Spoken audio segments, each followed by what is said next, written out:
Welcome back to Kamikaze Overdrive MMA predictions for UFC Fight Night Nogueira versus Davis. Now let's recap UFC 128. It went 4-1 or 4 wins and Jim Miller. For the third time I predicted Miller to lose and he didn't, so life goes on. But next time Miller steps into the cage, I will really need a good reason to pick against him. Like his opponent's using a sword or a machine gun, and that might not even be enough. Now John Jones definitely quieted some of his critics out there, but not all of them. What I saw was a completely one-sided, calculated destruction of a good champion in Shogun Rua. Maybe he was recovering from his knee injury, but what Jones did was what he did to everyone, and that's completely dominate them. Now the 4-1 mark pushed my overall record to 72-34, 17-3 over the last 20 UFC fights, which is solid, but again, one wrong pick doesn't put money in your pocket on a UFC parlay.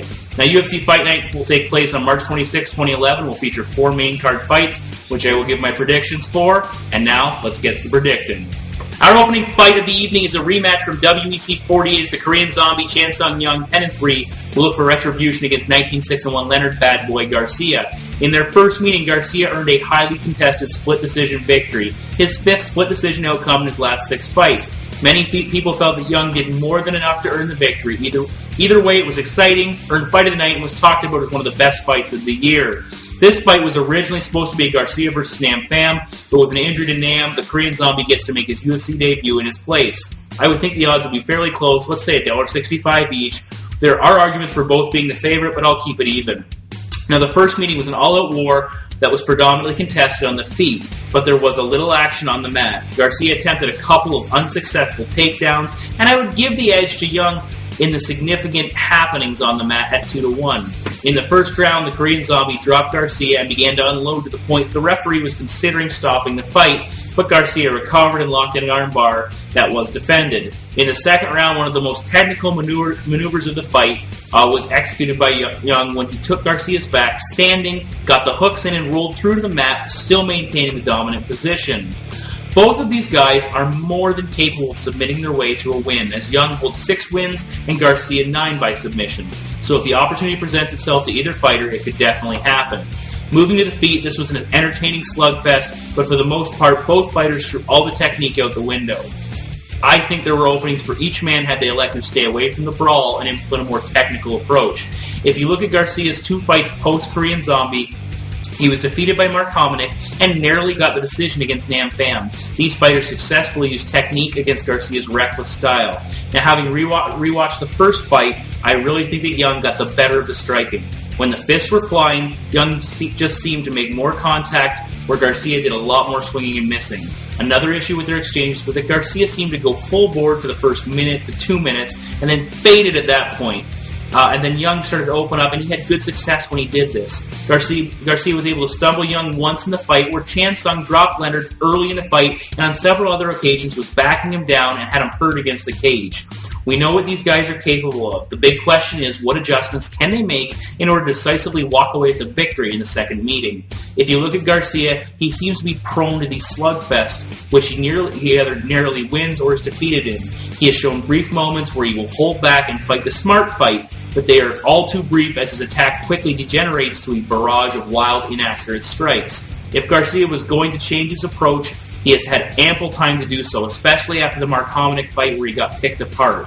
When he starts to tire out, he falls back to what he knows, and that's wild power punches, which drains his endurance even more when he's missing. He hasn't stopped anyone since Jens Pulver in 2008. He's 3-3-1 in that span with 3 split decision wins, which tells me that fighters are aware of his game plan and are making the proper adjustments. Young's strategy of allowing Garcia to gas early in each round and then attack was very intelligent and probably should have earned him the victory.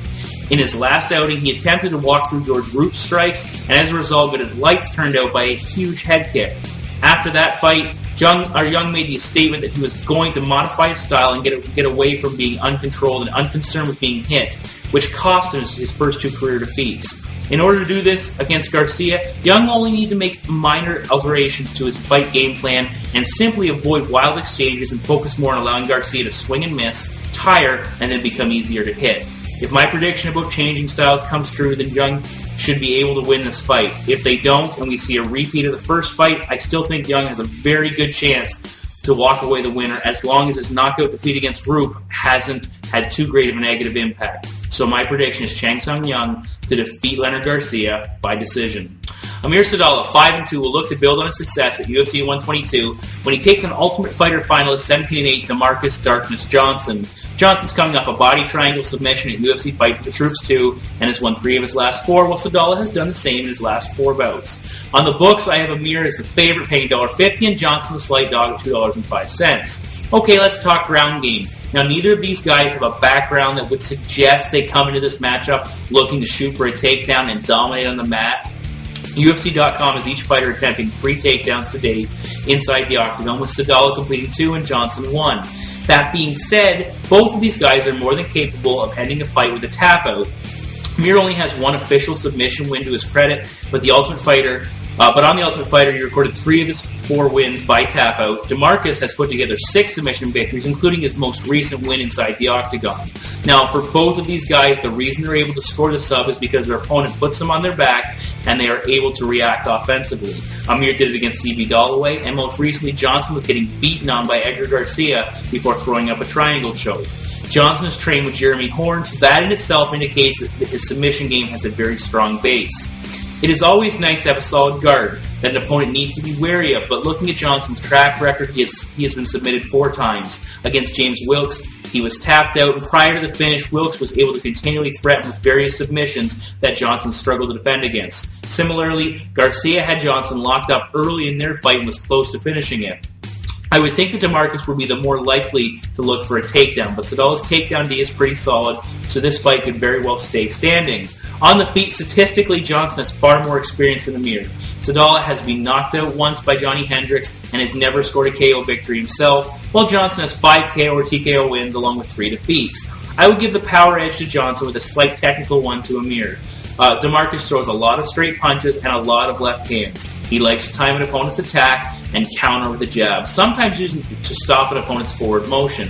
When he's not counter-striking, he will circle the cage looking for openings to attack. He has no problem exchanging in flurries with his adversary, but this can be detrimental to his ability to win the fight. In his meetings with Wilkes, Garcia, Brad Blackburn, and Matthew Riddle, he found himself on the wrong end of multiple striking exchanges. Simply put, his opponents were able to beat him to the punch.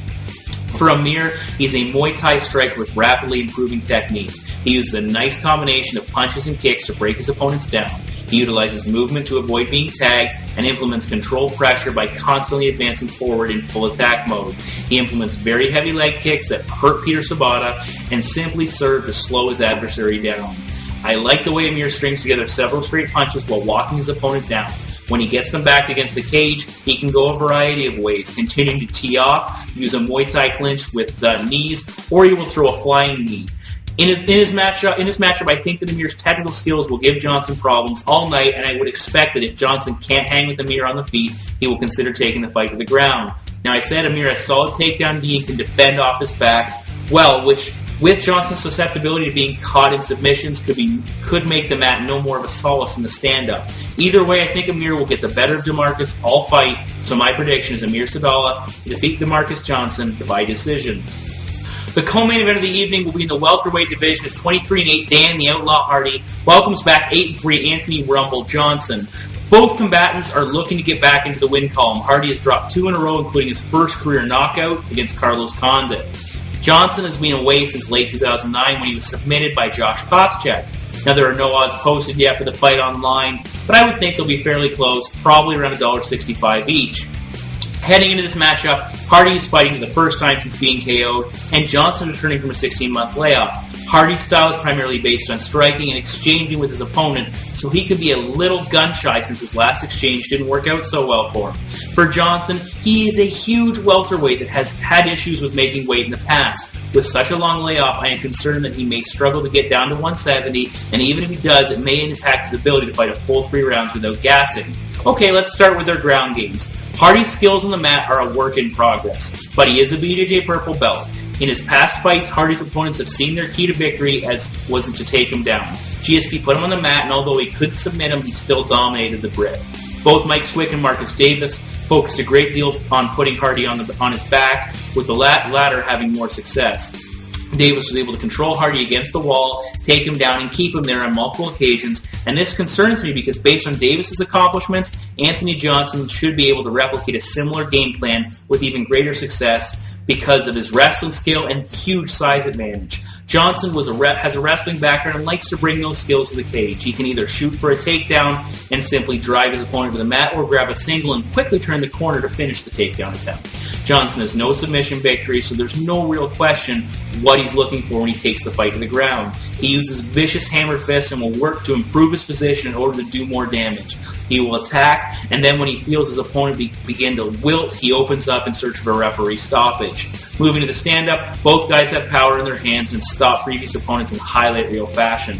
Everything Johnson throws has serious power behind it. He likes to jab with his left while holding his right back ready to unload.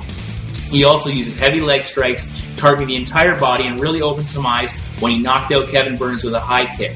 Hardy too will use some kicks, but they aren't going to stop a fight. Moreover, they'll score points and help take some bounce out of his opponent.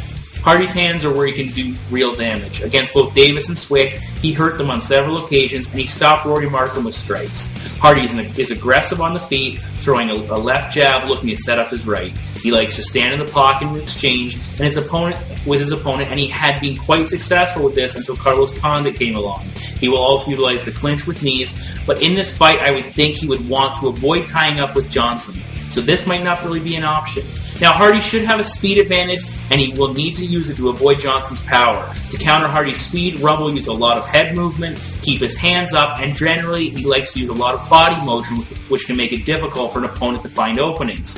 Now, Johnson has never really been knocked out, so Hardy's best chance for victory will be to use his speed along with his strikes strategically to pick apart his opponent. If Rumble gasses, this will become all the easier to do.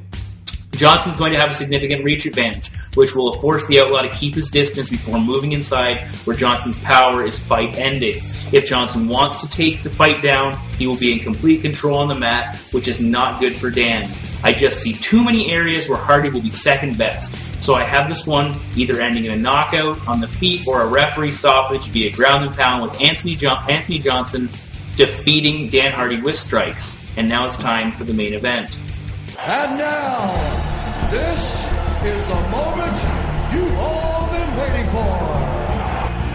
Antonio Rosario Nogueira! Phil, Mr. Wonderful Davis! In the main event of the night, Antonio Rosario Nogueira, 19-4, will take on undefeated 8-0 Phil, Mr. Wonderful Davis. Davis has won his last 4 UFC bouts, while Little Nog is looking to rebound from a decision loss to Ryan Bader. No odds for this bout, but I've got Davis as the favorite at $1.55 and Nog paying out around $1.95. For Davis, Nogueira represents that first real top light heavyweight he has ever faced, while the Brazilian is in need of a big win to avoid slipping down the ranks of a stacked light heavyweight division. I would think that Nogueira has to be getting tired of facing talented wrestlers, as Davis is his third in a row, going back to Jason Brills. Nog is 1-1 so far during that run, but to me he hasn't looked that impressive in either fight, and oddly, I thought he had a much better outing in his defeat against Ryan Bader than his split decision win over Brills. Either way, I don't intend to write off Rosario based on his last 2 fights. When you take Nog down, you're taking down a BJJ black belt with 6 career submission wins and 0 losses. That second stat could be put to the test by Davis, who has shown improving and creative submission skills. When he takes Nog down, Nog likes to use a closed guard to control his opponent and can threaten with submissions off his back. Now, against Bader, he was a little too inactive, as he seemed more interested in holding Bader in the guard than going on the offensive. But I would think he will see that and make the appropriate corrections for this fight. Now, he showed pretty good takedown defense against the NCAA wrestler, stuffing about half of Bader's attempts, but still the fact that he was taken down on a semi-regular basis is a huge concern for against Davis. Davis is an incredibly athletic and gifted wrestler. He bullied around Tim Boach en route to the modified one-arm Kimura, which I have heard called various names like the Fillmora and the Wonderlock. I prefer the latter. Davis is a BJJ blue belt, and I would think against Nog he won't have nearly as easy a time attempting submissions.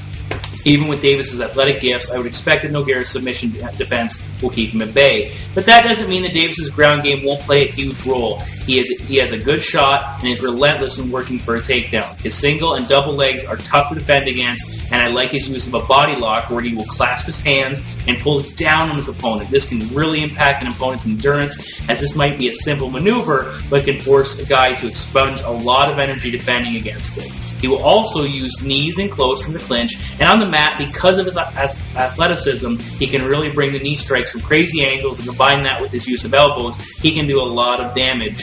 Further on the mat, he has a solid base and can control his opponent, but in the Boach fight, he left some room between himself and his opponent, where an experienced grappler like Nog could get an underhook to stand up or engineer a possible sweep.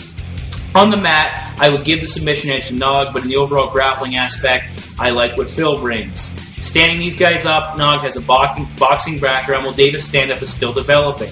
Nog has knockout capabilities and showed it against Luis Kane most recently. He will jab with his left and looks to set up his power strikes. But against Bader, he got away from the jab and only threw power. Without the jab, Bader simply had to watch out for the big punch and was able to avoid it for the most part. He will mix in some leg kicks and is pretty good defensively and has a solid chin. Davis is still developing his skills. He throws a lot of leg kicks, and I expect that he will throw even more in this fight as he becomes more comfortable. He will have a 4-inch reach advantage, which will help him, but I would expect Davis will want to limit his striking exchanges with Nogueira. I see a lot of similarities between this fight and the Jones Shogun fight, a Pride veteran taking on an up-and-coming, top-level wrestler with escalating skills. I'm leaning in the same direction as the Jones Shogun prediction, but I don't think Davis can finish Nogueira. Nog is the better striker, but I don't know how much that will play a role in this fight, as I expect Davis to take Nog down and keep him there for the majority of the matchup. Davis could add a huge feather to his cap with a submission win, but the BJJ black belt will defend, but still suffer from being taken down on the scorecard. So my prediction is Phil Davis to defeat Rogerio Nogueira and move one step closer to the top of the division and a potential future matchup with Johnny Jones. Think about that one for a second. That could be very interesting. Alright, welcome to Kamikaze Countdown. I have 2 topics I want to touch upon, and the first is the biggest thing in MMA in a long time.